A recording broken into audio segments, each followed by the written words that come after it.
Почитувани амбасадорка, почитувани представници на дипломатскиот кор, почитувани гости, почитувани колеги пратеници.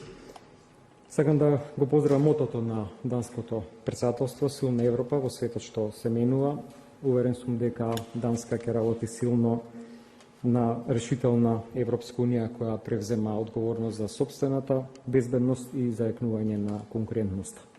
Двата главни приоритети се многу важни во денешниот геополитички контекст, а тоа е безбедна Европа и конкурентна зелена Европа. Искрено се надевам дека и ние како земја кандидат за членство во Европската унија ќе го најдеме своето место во остварување на дел од овие приоритети на данското председателство во однос на конкурентна зелена Европа. Мора да се потенцира неколку работи, дека политичките договори кои што се направени во минатото не се само договори кои што решаваат политички проблеми, имено во Преспанскиот договор, освен решението за спорот со името, има сериозен дел кој што укажува на развој на потенцијално партнерство со Република Грција во делот на обновливите извори на енергија, и тоа е нешто што во овој контекст Европа сметам дека треба да го смета, да го има на ум и да го вгради во сопствената стратегија, вака како што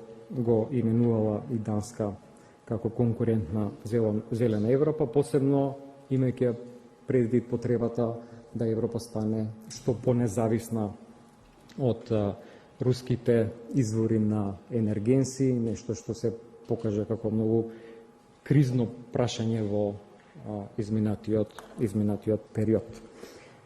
За безбедна Европа сметам дека многу работи се кажани во изминатиот период. Гледаме и сведоци сме на обидите на нашиот стратешки партнер, Соединетите американски држави, да се менаџира и да се запре војната во Украина. За жал тоа за сега не дава резултат, меѓутоа за поздравување е одлуката на Европска унија да се зајакне сопствената безбедност, таа да не зависи од трети актери, да се зајакне и војната индустрија со зголемувањето на процентот на влог од буџетот. Согласно одлуката на НАТО, сметам дека оваа одлука ќе биде многу поблиску до реализација. Во таа смисла сметам дека и проширувањето, на што според извештајот за данското председателство ќе стават голем акцент, што е за поздравување. Сметам дека и проширувањето, посебно со земјите од Западен Балкан, покрај Молдавија и Украина, како што е наведено, сега се зема во контекст на безбедносната заедничка политика на Европската унија.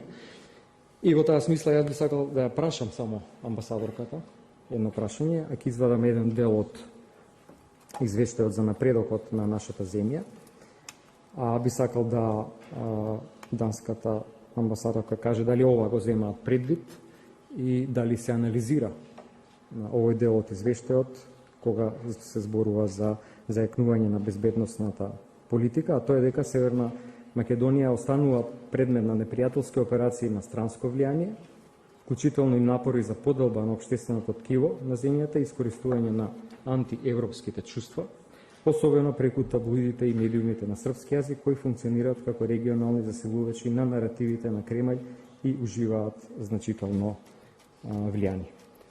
Благодарам, се надевам дека ќе има одговор амбасадорката, истовремено посакувам и успешно председателство со Европската унија. Се надевам и на континуирана поддршка, таква како што сме имали до сега. Благодарам.